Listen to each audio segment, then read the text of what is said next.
Une insulte, deux insultes, trois insultes et j'ai pas pu gérer mes émotions. J'ai dégagé le ballon et on revient à mon image et je prends 10 matchs de suspension.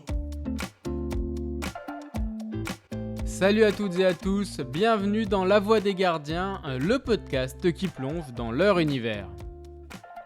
Gardien de but, un poste à part diront certains, pour les fous diront d'autres, mais avant tout indispensable dans une équipe, et c'est pour ça que j'ai voulu interroger les spécialistes du poste.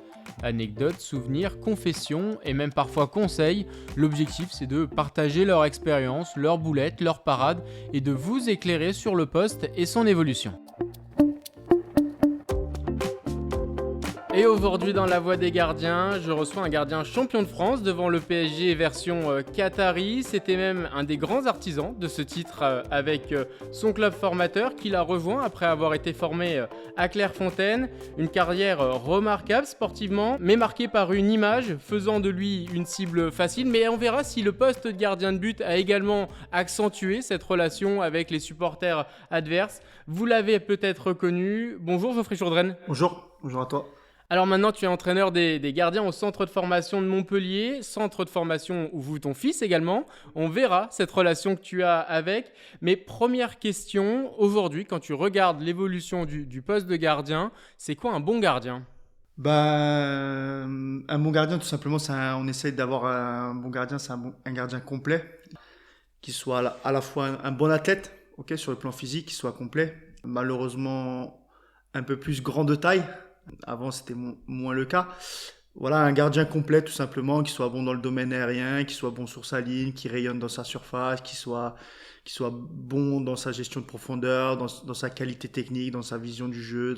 Voilà, on essaie d'avoir ce type de gardien, nous, au centre. Et à partir de là, on travaille. Et pour moi c'est ça, un bon gardien. Tu parles de la taille. Est-ce qu'à ton époque, quand tu as été formé au centre de formation, elle était moins importante ? Oui, elle était moins importante. On était plus sur une sensation, sur un peu l'instinct. Maintenant, ils cherchent un peu trop de grands gardiens à mon goût et on perd un peu ce côté instinct qui est pour moi primordial dans ce poste. Toi, comment t'es devenu gardien de but ? C'était une question de feeling, d'instinct ? Comment ça s'est fait ? Tout simplement, moi, quand j'ai commencé à mes débuts, j'aimais bien plonger dans la boue. Moi, je suis de la région parisienne et malheureusement, c'est pas comme dans le sud, il pleut beaucoup, donc il y avait beaucoup de terre, de boue. J'aimais bien plonger dans la boue, donc c'est pour ça que j'ai fait gardien de but et j'ai perduré pendant X années. Mais tu l'as fait gardien de but pour plonger dans la boue ou alors il y avait déjà des envies, des ambitions, des rêves de gardien de but ? Non, j'aimais bien plonger dans la boue et c'est pour ça que j'ai fait gardien de but. Après, en aucun cas, c'était pour faire carrière ou quoi que ce soit, mais j'avais ce côté un peu, j'aimais bien plonger, tout ça.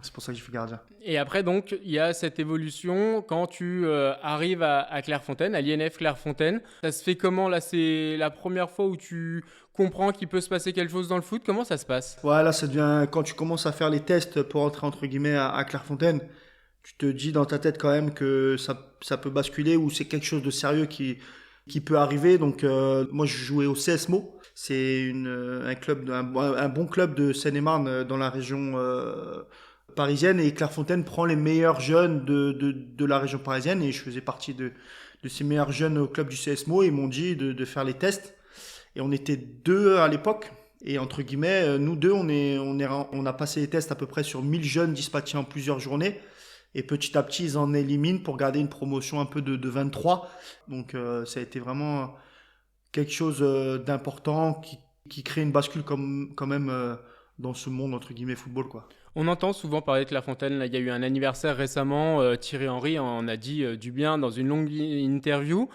Toi, qu'est-ce que t'en dis de Clairefontaine ? Qu'est-ce que ça a changé dans ton cursus ? Ouais, c'est du lourd, Clairefontaine. Ça fait partie ne serait-ce que c'est un institut du foot. C'est pas un centre de formation. Le mot est à mes yeux supérieur. Voilà, on t'apprend tout. On t'apprend les bases, mais vraiment les bases. Même si de base, on avait quand même des qualités. Mais là, il te peaufine, il t'apprend plein de choses et tu côtoies les meilleurs, que ce soit en première, deuxième, troisième année. Donc c'est vraiment l'élite du football français à mes yeux. Quand tu vas là-bas, tu sens que c'est sérieux et ne serait-ce que des infrastructures. Et c'est vraiment la maison du football avec tout son ensemble, quoi. Au niveau du poste de gardien de but, qu'est-ce que ça t'a apporté à toi? Avec le recul, qu'est-ce que tu retiens de ces années-là? Et qu'est-ce que ça t'a plus apporté qu'un centre de formation dans un club? Est-ce qu'il y a quelque chose en plus? Ben, déjà, les formateurs. Les formateurs, c'est l'élite aussi. Moi, à l'époque, je parle de mon travail, de mon métier, c'était Monsieur Raviot. À l'époque, était entraîneur des espoirs de l'équipe de France, donc c'est quelque chose d'important. Et quand même, il était enseignant ou formateur à Clairefontaine, et maintenant, il est avec les A. Donc ça prouve que c'était du lourd en termes d'enseignement, et c'est quelqu'un qui m'a appris le football, c'est quelqu'un qui m'a appris les gestes, qui m'a appris comment aborder n'importe quelle situation. J'avais un sac à dos et il m'a rempli de techniques, de toutes ces choses-là, et c'est grâce à lui que j'ai été professionnel. Ce sac à dos, du coup, après, tu l'emmènes à Montpellier. Pourquoi ce choix? Quand tu sors de la région parisienne, de Meaux, pourquoi le choix il se fait sur Montpellier au moment-là? Bah, j'avais plusieurs clubs qui m'ont contacté, et je suis allé un peu à gauche à droite. Je suis allé à Paris, à Lens, Saint-Étienne, Auxerre, Sochaux, Lille. Ça, c'est quoi? Et C'est des c'est des tests, détections. des Ils m'ont détections, appelé. ils viennent te voir à Voilà, Clairefontaine, ils se disent il est ils ont vu bon. mes qualités, ils m'ont dit voilà, j'aimerais que tu viennes 2 3 jours, voir si ça t'intéresse de venir ou pas. Et je suis allé dans tous ces clubs-là, et vraiment 3 clubs m'ont proposé vraiment quelque chose d'intéressant. C'était le PSG, Lille et Montpellier. Donc j'avais fait les tests, et en fait à Lille, je vais à Lille, ça se passe mal, je me blesse, ils me calculent pas trop, j'ai pas trop aimé. Et après le PSG c'était une usine à joueurs, c'était pas. Donc ouais, ça te fait pas rêver. Bizarrement, Si, le ça PSG. fait rêver, bien sûr, c'est l'élite française, c'est à l'heure actuelle, mais à l'époque il y avait beaucoup de jeunes entre guillemets, mais peu d'élus. Et Montpellier, il y avait beaucoup misé sur le centre de formation. C'est ce que tu Et regardes principalement? ouais, Combien quand de t'es jeunes jeune, sortent? oui, quand t'es jeune, tu regardes ça, tu regardes quel club est plus formateur que l'autre, malheureusement. Il y en a, ils regardent l'argent. Il y en a, ils regardent ce domaine-là, et moi j'ai plutôt regardé ce domaine-là. Et Montpellier faisait éclore beaucoup de gardiens issus du centre en pro. Et c'est pour ça que j'ai choisi là-bas. Et après, moi, je partais jamais trop en vacances. Et ici, quand tu viens à Montpellier, le cadre, il est idéal. Donc C'est vraiment la mer, tout. quoi. C'est la mer, ça a joué? Ça a joué Voilà. beaucoup? Ouais, la mer, l'aéroport, quand tu prends l'avion, tu descends. C'est vraiment, ça compte. Et après, j'ai été bien reçu. Je m'étais entraîné avec les pros. Ah, j'avais 16 ans à l'essai. Donc c'est des petits détails qui fait que ils prennent soin de toi, et ça s'est avéré vraiment positif, parce que Montpellier, c'est vraiment un top club, quoi. Et après, donc c'est le début de cette histoire avec Montpellier qui durera jusqu'à. Ouais, jusqu'à 31 ans, 32 ans, et jusqu'à aujourd'hui encore. Sur Clairefontaine, deux, trois questions rapides, mais il y a cette série sur Canal+, à la Clairefontaine. Comment on vous la présente, vous, à l'époque? Est-ce qu'on vous explique ce que c'est? Ou alors on vous dit juste il y a des gens qui vont venir, qui vont vous filmer? Ouais, voilà, c'est à peu près ça. C'est la deuxième formule que tu sors. Voilà, ils ont choisi Canal+, à l'époque, a choisi une promotion, et c'était la nôtre. Et après, ils nous ont expliqué qu'on allait suivre cette promotion-là, et pendant 3 ans, parce que c'était 3 ans à l'époque, et voilà. Et après, à la fin, ils allaient sortir entre guillemets un petit film ou des petits chapitres.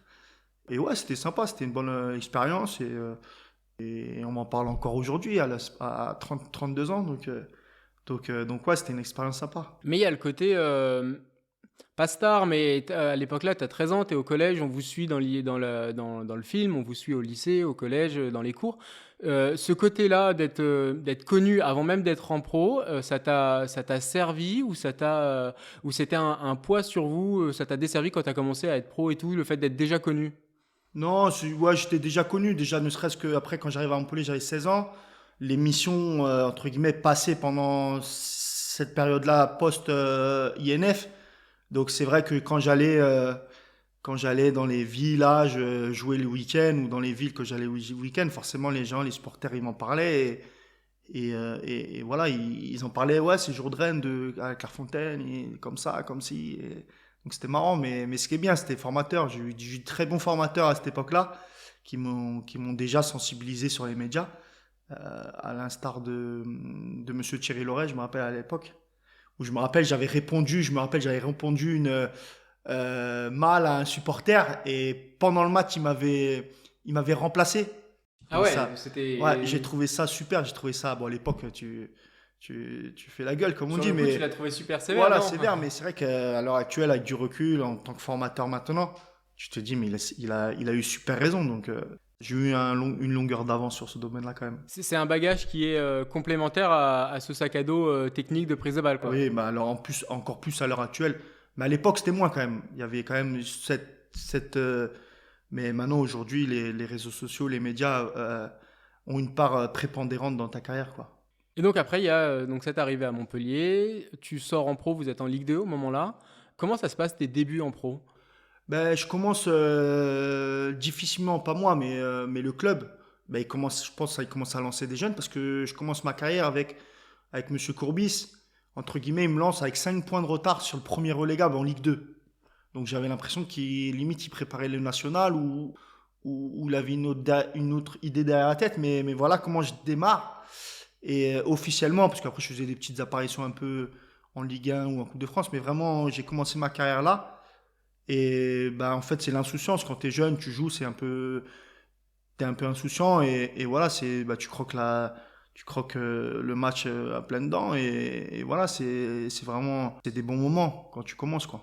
Et donc après, vous montez en Ligue 1, et là, vous faites, entre guillemets, 4 saisons magiques, quoi. De votre montée, il y a la montée, après il y a de la Coupe d'Europe, le titre de champion et la Ligue des Champions.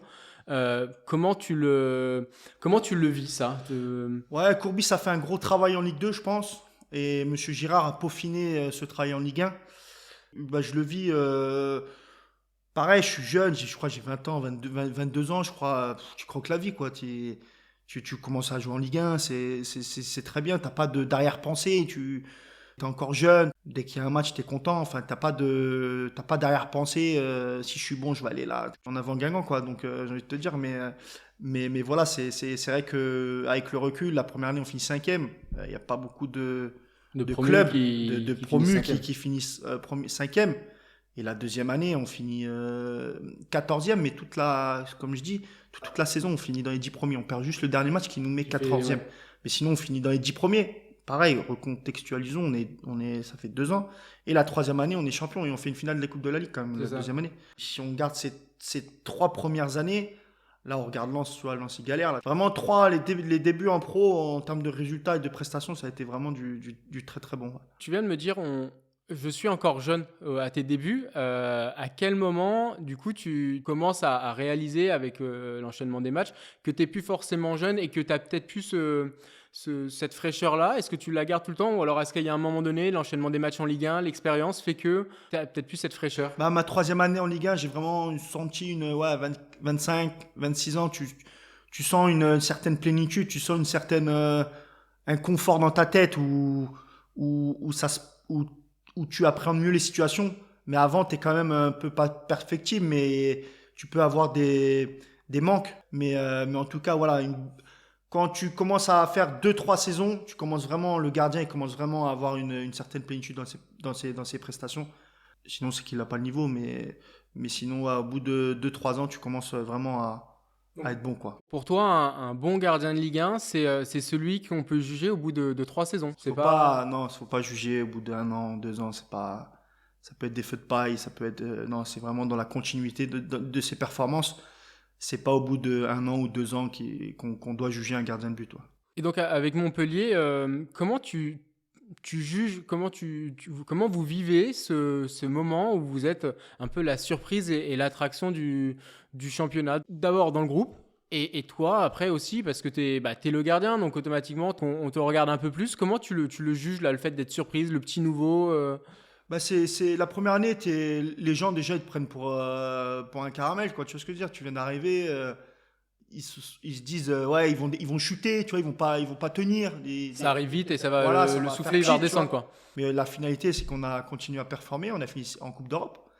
Et la deuxième année, là par contre, c'est là où c'est le plus important pour les promus. C'est là ils t'attendent plus, ils savent comment tu joues, ils savent comment t'es, ils savent un peu tes caractéristiques. Et voilà, donc la deuxième année, c'était un peu plus compliqué, mais on avait quand même des résultats, on tenait bien la baraque. Et après, la troisième année, ça a été l'apothéose. Chaque joueur à son poste était dans l'élite française, c'était vraiment du top niveau. Et c'est comme ça qu'on a raflé le titre.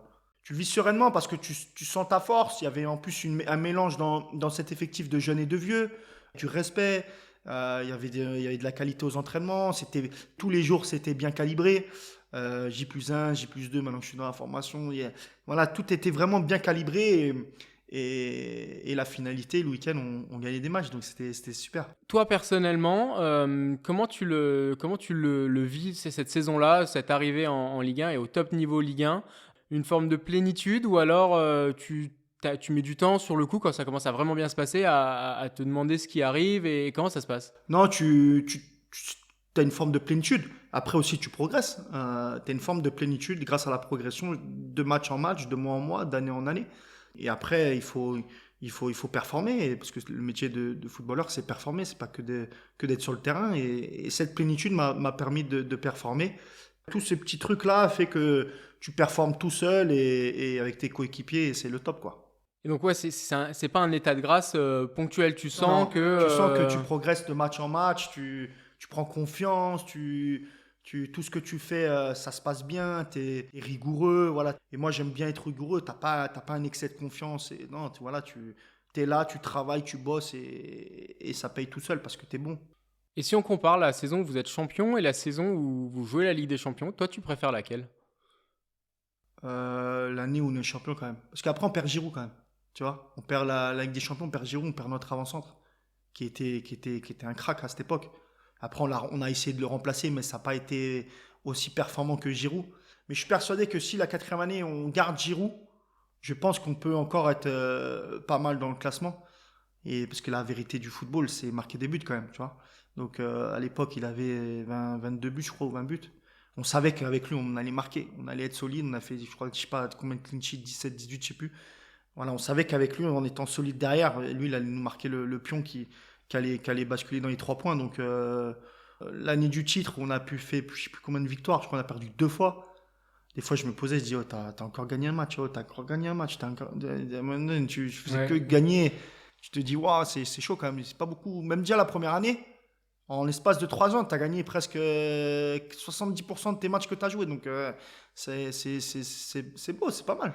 Pour rester au niveau, est-ce qu'à un moment donné, tu changes quelque chose dans tes entraînements et tout? Comment ça se passe? Moi, je pense qu'à un moment donné, il faut te suivre. Parce qu'à un moment donné, tu demandes des choses, tu veux faire passer des paliers, mais il faut te suivre. Et voilà, c'est comme ça que tu passes le niveau international. Mais sans visibilité, t'es Montpellier, t'es pas le Real Madrid, donc sans visibilité, sans les médias, sans tout ça, tu peux pas passer le cap international si t'as pas les bons agents. Malheureusement, il faut parler comme ça. L'aspect football, l'aspect terrain, à ce moment-là, ne suffit pas. Il faut passer outre. Justement, tu Un parlais réseau, il faut tout ça. d'exposition. Là, quand tu es gardien de l'équipe champion de France, tu redeviens sous le feu des projecteurs. C'était un peu moins le cas en Ligue 2 automatiquement. Comment tu le vis? Comment tu vis cette image qu'il y a à ce moment-là? T'es blindé de ces années justement à Clairefontaine et tout pour mieux les vivre? Mais moi, malheureusement, dans ma vie, j'ai jamais eu de filtre. Moi, je suis une personne comme toi, lambda. Regarde, je t'accueille. J'étais chez moi, là. Alors qu'on aurait pu aller dans un bureau, aller dans un. Moi, je m'en fiche. Alors que peut-être que j'aurais dû, comme j'ai dit, une sorte de filtre autour de moi, mieux m'entourer, des choses comme ça. Mais moi, je suis un mec lambda. Demain, je fais les courses à Lidl, je fais les courses à Carrefour, je fais les courses où il y a à manger. Je m'en fiche de la marque, j'ai envie de te dire. L'exposition, je m'en fiche et ça vient, ça vient pas, ça vient pas. Quoique, des fois, je faisais des bons trucs, il y en avait pas. Et je faisais un peu mauvais trucs, il y avait des trucs. Donc, mais bon, en tout cas, voilà, moi, je m'en fichais un peu, mais des fois, j'aimais bien être compensé ou pas. Mais ça, du coup, quand tu le dis, c'est que quand tu fais quelque chose de bien, on en parle peut-être un peu moins, et quand, avec l'image c'est le métier, que tu c'est pour avais... ça que tu es là, c'est le métier, malheureusement, des gardiens de but. On valorise plus les attaquants que l'aspect offensif que l'aspect défensif. C'est comme ça, c'est le football. L'image que tu avais, tu penses qu'elle était accentuée par le poste que tu avais, par le poste de gardien de but, que c'était Non, le fait d'être plus facilement critiqué, plus facilement regardé, même Ouais, par rapport aux supporters adverses. T'es tout le temps, quand t'es gardien de but, t'es dos aux supporters adverses à chaque fois. C'est plus difficile? Non, moi j'aimais bien. Je pense les joueurs de Ligue 1, les gardiens de Ligue 1 te diront tous, je pense qu'ils aiment bien avoir des insultes, des choses comme ça. Ça leur donne du power. Et ils aiment bien. Il n'y a pas un gardien qui va dire oh, bah, j'ai peur. Sinon, il n'est pas gardien de Ligue 1, il est gardien de N3 ou plus bas. Tous les gardiens aiment se faire insulter, tout ça, et ça galvanise quand tu joues au foot, quoi. Donc si je te dis que le gardien et toi particulièrement, vous étiez la cible facile, toi ça t'a galvanisé. Ouais, moi, ça m'a fait plus du bien qu'autre chose. Moi, j'aimais bien. J'aimais bien, ouais. Je jouais avec, enfin, pas je jouais avec eux, mais j'aimais bien. En tout cas, en aucun cas, j'avais peur et j'aimais bien. C'est grâce à eux, peut-être j'ai fait carrière. Merci à eux. Donc, à l'échauffement, voilà, ça te motivait de Non, te je faire, regardais un peu. Ouais, peut-être bonne ambiance ici. Elle est où la buvette, tu vois. Je faisais des blagues, tu vois, mais ouais, moi, quand je jouais, j'avais pas de pression, enfin, pas spécialement. Et voilà, je croquais la vie. Moi, j'étais content d'être dans cette atmosphère-là. C'est galvanisant, mais en aucun cas, j'étais craintif de quoi que ce soit.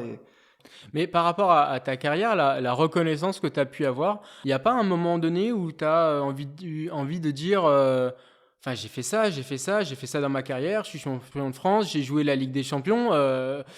Pas respectez-moi, mais regardez ce que j'ai fait quand même, quoi. T'as pas eu envie à un moment donné? Si, je pense que dans deux, trois interviews, j'ai un peu porté ma voix. Mais bon, faut savoir que Montpellier, dans la sphère footballistique, c'est une poussière. Même quand vous êtes champion. Même quand tu es champion. Je me rappelle, j'allais voir des matchs à Barcelone et je me mettais à côté de Socios et on parlait. Et on parlait des métiers des fois respectifs. Et il me dit, tu fais quoi toi? Il me dit, moi je suis gardien de but à Montpellier. Où? À Montpellier. Ils savent pas les gens.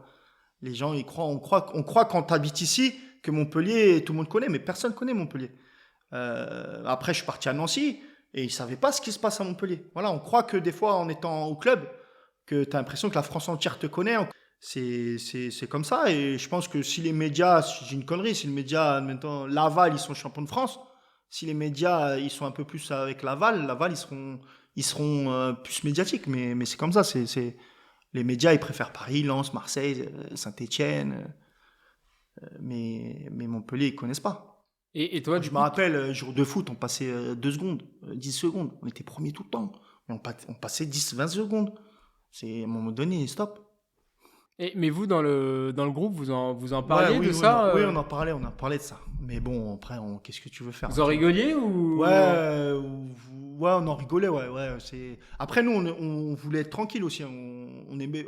Ça permet d'avoir la tranquillité voilà, aussi, de tranquille, travailler. ouais, voilà. Mais des fois, le mec qui a bien joué, il aime bien. Des fois, peut-être, je sais pas, mais je pense que tout le monde aime quand ton travail il est reconnu. Mais je me rappelle, ces jours de foot, c'était délirant, c'était à mourir de rire. Si je te dis Fabien Barthez, Michael Landreau, Grégory Coupé, Ulrich Ramé, Steve Mandanda, toi, Alphonse Areola et Mike Maignan, est-ce que ça te dit quelque chose? Est-ce qu'il y a une statistique derrière ces noms-là? Est-ce que ça te dit quelque chose? Ben, ils ont été tous champions de France, je pense. Ils ont tous été champions de France. C'est tous les gardiens français qui ont été champions de France depuis l'année 2000, mais ils ont tous une sélection en équipe de France. Sauf Bibi. C'est la vie, c'est comme ça. C'est la vie, c'est comme ça. Moi, c'est pas grave. Enfin, c'est pas grave. Aujourd'hui, je m'en fiche, tu vois. Mais à l'époque, tu te dis au minimum une présélection quand même. Au minimum. Mais bon, c'était. T'en as jamais eu? Je n'ai jamais eu. Donc, c'est pas grave. Enfin, c'est pas grave aujourd'hui, parce que j'ai passé outre. Mais à l'époque, ça peut te bousculer un peu quand même. Ça t'énerve, tu vois. Mais bon, c'est comme ça. Pourquoi sur le coup ça te... Tu fais des bonnes choses, comme je t'ai dit, sur les 3 premières années, tu as 75% de matchs gagnés, j'ai envie de te dire, ou 60. Et comment ça, t'es pas présélectionné? C'est injuste. Enfin, moi, j'estime que c'est injuste. Demain, je te donne... Admettons Brice Samba. Regarde, Brice Samba, cette année, c'est deuxième cette année. Il a fait combien cette année? L'année dernière? Il est meilleur gardien, il est deuxième l'année. Oui, mais il est deuxième. Il est deuxième avec Lens et cette année, il est un début de saison plus compliqué. Et il est sélectionné. Moi, en 3 ans, moi. C'est pas en 1 an et demi, c'est en 3 ans. J'ai fait plus de 60-70% de victoires. Et tu me donnes pas un minimum une présélection? C'est quoi? C'est que sportif ou il y a le côté image que tu pouvais avoir? J'espère que c'est que sportif. Parce que ça serait pas gentil si c'est autre sportif. Parce que sinon, j'espère que c'est que sportif. Voilà. Et ça peut être... Ah non, je sais pas, c'est peut-être mon faciès, ou c'est pas, ils ont peur que je pète un plomb, ou je sais pas ce qu'ils ont, mais en tout cas, J'espère que c'est que sportif. Sur le coup, quand tu dis ça te questionne, ça te met un coup, ça te pousse Parce à que tu travailler joues- encore plus, ça te met un coup, mais tu peux faire quoi de plus? T'es champion. Faut, à un moment donné, tu peux faire quoi de plus? T'es champion de France. T'es en haut. T'es premier. Je peux pas être moins un. Ça n'existe pas. Tu continues. Mais à un moment donné, ça vient pas. C'est bon, stop. Mais bon, c'est comme ça, c'est la vie. ton style dans les buts, tu le décrirais comment? Si je te dis qu'il était plus efficace qu'académique, tu le prends mal? Non. Efficace, ça veut dire quoi? Ça veut dire que tout ce que tu recevais, tu le traitais très très bien. Mais ça veut dire pas beaucoup d'actions. On est d'accord? Dans ta tête. Quand tu parles d'efficacité, C'était de pas prendre de but, mais pas forcément avec en Beaucoup captant d'arrêts. tous les ballons et pas forcément en étant esthétique. Il y a des gardiens qui sont esthétiques mais qui sont moins efficaces. voilà. Toi, tu étais Exact. plus efficace qu'esthétique, mais Voilà. tu le prends. Mais quand tu parles d'efficacité, tu parles de nombre d'occasions concédées, c'est-à-dire cadrées. Ouais, voilà, ouais, le nombre d'arrêts pas le nombre d'arrêts que tu vas avoir dans un match, parce que si t'as que 3 frappes, tu peux pas faire 10 arrêts. Voilà. Mais par contre, sur les 3 frappes, tu fais 3 arrêts qui sont des arrêts, Ouais. mais pas forcément des prises de balle Mais clean ou alors. celui-là qui fait 6 arrêts et qu'il est efficace, est-ce que tu trouves qu'il fait un bon match? S'il fait 6 arrêts sur 6 frappes, oui. Est-ce que tu penses qu'il a des manques? Bah, s'il prend pas de but, non. Ça Mais dépend ce qu'il pourquoi lui, apporte à sa il prend carrière. 6 frappes et moi je prenais 3 frappes? Par rapport au commandement de la défense, par rapport à ce que tu Exactement. peux anticiper Exactement. autour de ta défense. Exactement. Comment je peux dire? Le chapitre commandement, j'étais très bon sur ça. Justement, c'était prévu pour après. Mais on va du coup, Ah, on va, tu vois, on- c'est- non, mais on va switcher dessus. C'est-à-dire, je ne concédais pas beaucoup d'occasions. Donc les gens, ils disaient, ouais, mais putain, Moi, quand j'entends un mec qui dit, ouais, mais putain, il a rien eu à faire. Mais mec, je dis, mais toi, t'es un footix, tu comprends rien au ballon. Mais ça veut dire qu'il est bon dans son commandement. Ça veut dire qu'il est meilleur que n'importe qui dans ce commandement. Sinon, il aurait reçu 10 frappes ou 7 frappes. Tu comprends ce que je veux te dire? Donc, les footix, ils n'arrivent pas à quantifier ça. Ils n'arrivent pas à dire, ouais, mais il a rien eu à faire. Mais c'est parce qu'il a bien commandé. Mais parce que c'est pas perceptible à l'œil nu. Enfin, quand on regarde un Ah, match. si, tu le vois. Oui, mais. Tu vois un gardien qui commande ou pas, dans sa gestuelle, dans la prise d'information, dans le fait de mettre en alerte ses défenseurs. Enfin, là, je donne ma méthode Jourdain. Faut pas que je donne ma méthode Jourdain. Tu vois ce que je veux dire? Non, mais voilà, c'est un commandement, Moi, je vois des gardiens, décale-toi à gauche. au haut niveau. Parce que je regarde la Ligue des Champions comme tout le monde. Il y a des gardiens, ils mettent jamais en alerte leurs défenseurs quand le ballon est coté. Les mecs, ils gagnent 400 000 € par mois. Je me dis, mais comment tu peux donner un mec comme ça? Il met jamais en alerte ses défenseurs. Donc, des fois, il y a des manques, il y a des gros manques. Mais visuellement. Tu dis, ils ont des entraîneurs de gardiens, ces mecs-là. Ils ne voient pas comme moi, je vois ou. Non, je te dis non. Mais visuellement, du coup, c'est moins impactant de commander un défenseur qui va se décaler peut-être de 15 cm et qui va bloquer la frappe qui va pas arriver jusqu'au gardien que la frappe qui va arriver et le gardien qui va faire un arrêt. Moi, j'étais souvent bien placé avec un commandement. Voilà. C'était ça un peu ma pratique au quotidien. Ok. Et après, je pense que les gros matchs quand même, PSG, Marseille, les gros matchs télévisés, j'ai pas donné, j'estime, j'avais pas donné entière satisfaction. Enfin, j'étais moins bon que ces, entre guillemets, autres matchs. Et c'est pas mon regret, mais j'aurais pu mieux faire sur les gros matchs. J'ai jamais excellé sur les gros matchs visuellement à la télé, choses comme ça. C'est comme ça que je regrette un peu ma carrière sur ça. C'est ce qui a pu manquer un peu, peut-être Je pour pense, le je côté pense. équipe de France ou Ouais, je même pense que visuellement, pour sur le les grand gros public. matchs, sur les gros matchs, quand il y a les canals diffusés, j'ai pas été trouvé, je me suis pas trouvé top. Mais je me suis trouvé, voilà, 5 sur 10, 6 sur 10. Par contre, les matchs, une connerie, Lorient, j'ai rien contre Lorient, mais les deuxièmes, ou de notre championnat, parce qu'à l'époque, Montpellier, ça reste notre championnat, là, je rendais des copies correctes, plus que correctes. Du coup, par rapport à l'image que tu avais sur le terrain, mais aussi sur les à côté. Enfin, j'ai en tête là. Alors, on change de club, on passe à Nancy, mais on arrive à Brest. Ce match à Brest. Est-ce que tu penses que quand tu dégages le ballon dans la tribune, est-ce que tu penses que les supporters. Alors, tout à l'heure, tu disais que ça te galvanisait, que ça te motivait. Est-ce que tu penses que le fait d'être gardien sur ce genre de situation-là, tu es beaucoup plus exposé que n'importe quel autre joueur, un milieu de terrain, un latéral? Voilà, après, il faut savoir qu'en Ligue 2, tu as moins de public, Donc tout s'entend sur un terrain de football.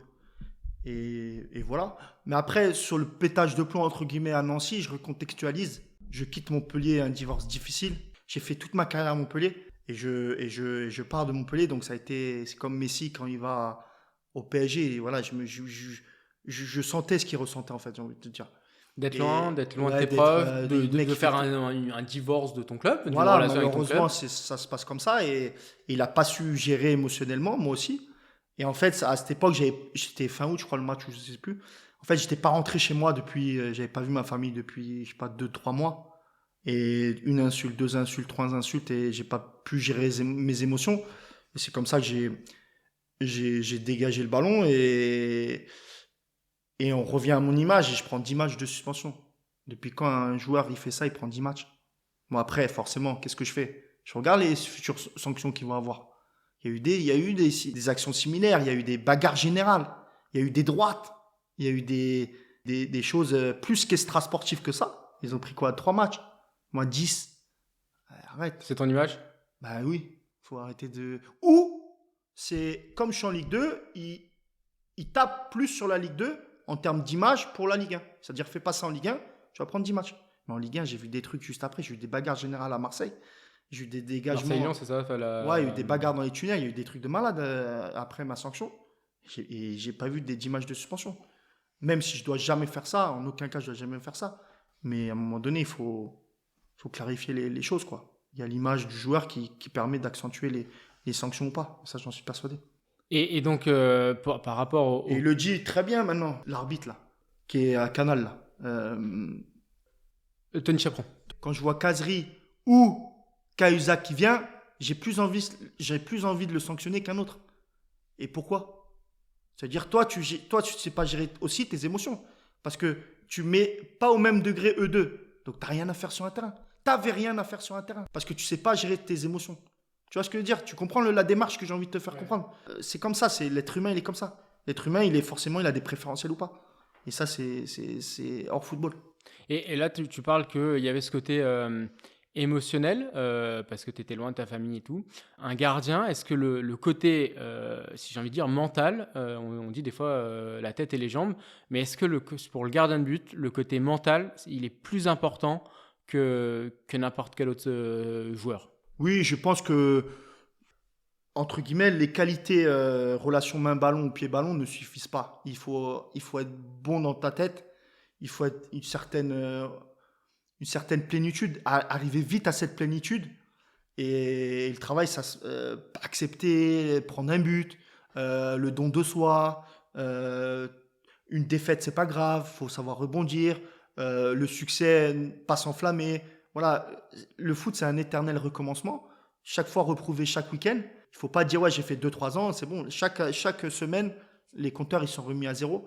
Et ça, c'est que le mental qui permet d'avoir cette démarche-là. Et le mental est très important de nos jours, quoi. À Nancy, il y avait même tes propres supporters qui, au bout de 2 matchs, 3 matchs, scandent le nom de l'autre gardien. Toi, tu viens d'arriver à Nancy. Est-ce que ça a fragilisé ton arrivée et ta plénitude à Nancy? Ouais. Bon, pareil, je recontextualise. Ils appellent Chernik pas pour me remplacer. Ils veulent pas Chernik à la place de Jourdain. Ils veulent Chernik parce qu'il a fait une bonne saison la saison d'avant. Non, ils veulent Chernik parce que dans J+1 ou je sais plus quoi, il y a eu entre guillemets un duel Chernik-Correa. Et en fait, ils disaient leur applaudissement pour Chernik. Enfin, mais ils voulaient pas Chernik à la place de moi. Mais là, les gens qui ont dit ouais, ils préfèrent Chernik ou à la place de Jourdain. Moi, sur le coup, je sais ça. Ça m'a pas touché parce que je connaissais pourquoi ils secondaient Chernik. Mais ça manquait un peu du jeu, c'est-à-dire fais pas ça, t'as un nouveau gardien qui arrive. Pour l'installer, il y a mieux. Pour l'installer, pour qu'il prenne confiance, c'est voilà, mieux. mais bon, c'est pas tous des lumières, donc voilà, c'est pour ça que. Il y a des matchs, quand tu parles de plénitude, d'être bien dans ta tête, il y a des matchs où t'as pas pris de plaisir. Est-ce que il y a des matchs qui étaient usants à gérer ou pas? Où t'as pris du plaisir à chaque match que t'as joué? Ouais, c'est vrai que des fois, quand il n'y a pas de public, c'est des matchs à huis clos, par exemple. Tu vas à Monaco, tu vas à Évian-Tonon-Gaillard, tu vas pour trouver du plaisir ou de l'envie. Il faut creuser, mais ouais, mais c'est très rarement, c'est 1% ou 2% de ta carrière. Cette carrière, justement, aujourd'hui, tu peux en parler à tes gardiens, aux gardiens que tu entraînes à Montpellier, des U14 au U17. Parmi ces gardiens, il y a ton fils, qui est gardien des U17 à Montpellier. Quel message tu lui transmets? Comment il est devenu gardien de but? Est-ce que tu l'as poussé? Est-ce que tu l'as conseillé? Comment ça s'est passé, cette relation-là, avant tout, père-fils? Bah, il commence déjà le foot à l'âge de 5 ans, 6 ans au club de Montpellier parce que je joue à Montpellier, donc forcément, il intègre le club et après, il a toujours voulu être gardien déjà de base, je n'ai jamais poussé. Moi, comme j'ai dit, je fais ce qu'ils ont envie de faire. S'ils voulaient faire de la danse ou du squash ou du tennis, je les ai emmenés dans cette voie-là. Mais voilà, ils ont voulu être gardien de but, donc au début, c'est plaisir, plaisir, plaisir. Et aujourd'hui, ça devient un peu sérieux parce que c'est les 17 nationaux et voilà, tout simplement rester à sa place. C'est facile? Au début, c'est compliqué pour lui et pour moi. Parce que des fois, je veux dire fils, par exemple, je dis une connerie alors qu'il s'appelle, tu vois, des trucs comme ça. Mais maintenant, c'est Ilan. Ou même des fois, dans comment je vais débriefer son match auprès des autres. Je dis le petit Jourdain, tu vois, par exemple. Tu vois, je fais la part des choses terrain et je fais la part des choses. Mais en fait, il aurait dû être pas bon. Tu vois, il aurait dû être nul. Comme ça, il aurait été viré et on n'aurait pas eu de soucis. Mais non, en fait, le problème, c'est que déjà, il est bon, puis. Donc, pareil, dès que tu dis des choses. Ouais, ça peut être... Dès que tu dis des choses positives sur lui, les gens, ils font des raccourcis. Ouais, c'est son fils, il n'est pas objectif. Ou Bah non, même là, il est là parce que c'est voilà, papa donc qui des est, fois, qui des est dans fois le... c'est compliqué. Mais moi, dans ces cas-là, si je suis pas objectif, tu prends mon contrat et tu me vires. J'ai envie de te Et dire. puis il y a d'autres entraîneurs au centre. Exactement, tu prends mon contrat et faut pas tout mélanger. Comment protéger tes gardiens? Là, on parle vraiment du groupe de gardiens. Comment les protéger aujourd'hui? Comment, sur des conseils, comment tu vis cette relation-là? Comment tu les prépares? Bon, déjà, moi, j'ai une catégorie de 14 à 17, c'est-à-dire des gardiens frais, aucun bagage. On parlait de bagage. Donc, moi, je me dois de les enseigner. Clairefontaine, t'avais l'âge là à peu près à Ouais, Clairefontaine, ouais, c'est ça, hein, ouais, mais j'avais plus de qualité quand même. J'avais plus de bagages qu'eux quand même. Moi, mon objectif, c'est de remplir ce sac à dos de bagages sur les thèmes du gardien de but, c'est-à-dire prise de balle. Là, je suis en train de donner ma méthode, c'est la méthode, hein. mais je te la donnerai pas la méthode, on gardera ça. Voilà, mon objectif, c'est de rentrer, entre guillemets, ce sac avec plein d'outils et de livrer un gardien, entre guillemets, à Julien Gibert, qui est mon responsable, qui est lui qui s'occupe des 19 N3 le plus complet possible. Et on a une méthode, entre guillemets, qui permet ça. Et pour l'instant, ça se passe très bien. T'as vu, t'as un côté mental, psychologique dans l'accompagnement au-delà de la prise de balle? Bah déjà, on a des gens adéquats à ça. On a des psychologues du sport, on a des gens adéquats à ça. Mais nous, ça ne nous empêche pas de les sensibiliser sur ça, sur leur approche du football, comment appréhender l'extra-sportif, des choses comme ça, comment faire, comment bien s'alimenter, comment les sensibiliser sur le sommeil, sur les réseaux sociaux, sur des choses comme ça. On a quand même des notions qu'on leur transmet de par notre enseignement qu'on reçoit et aussi dans notre expérience de chacun. Et justement, ta carrière, la chose que tu leur conseilles le plus, enfin, s'il y a une chose que tu as envie de leur inculquer par rapport à ta carrière. Plaisir. Parce que moi, j'ai fait essentiellement ma carrière sur du plaisir. Et s'ils commencent à se mettre la pression, ah putain, faut que je sois bon aujourd'hui, oh, je joue contre je sais pas qui, arrête ah ouais, t'as la pression de quoi? Tu vois, des choses comme ça, dédramatiser la chose et surtout prendre du plaisir. Mais le plaisir n'exclut pas l'exigence, n'exclut pas la bonne pratique, le bon placement des mains, etc. Donc voilà. Merci Geoffrey. Ouais, avec plaisir. On va passer Moi, à la dernière partie. Je te remercie beaucoup parce que c'est pas fini, mais en tout cas, de s'occuper des gardiens de but, il y en a très peu dans le journalisme.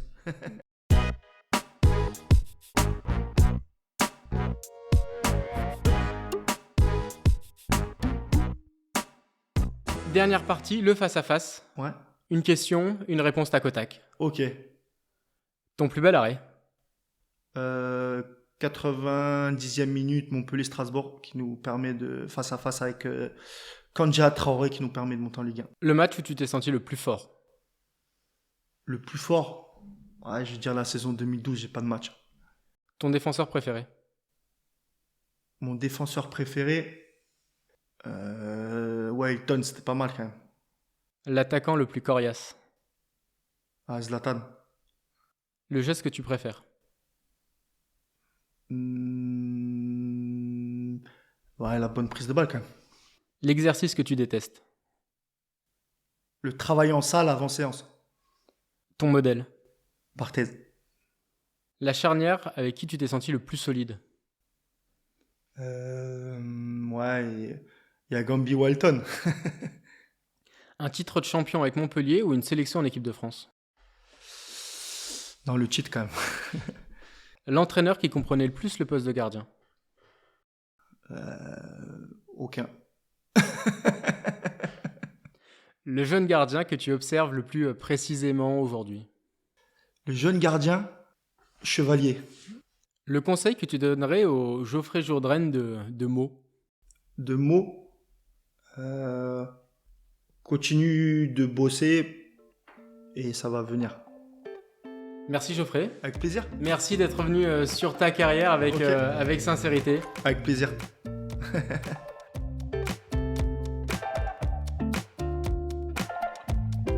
Merci à vous également de nous avoir écoutés. J'espère que l'épisode vous a plu. N'hésitez pas à en parler à vos coéquipiers, à vos amis autour de vous pour l'encourager et lui donner un maximum de visibilité. Mais aussi à le partager sur les réseaux sociaux, le noter, le commenter sur toutes les plateformes de podcast pour que la voix des gardiens résonne encore plus et qu'un maximum de passionnés plongent avec nous dans l'aventure.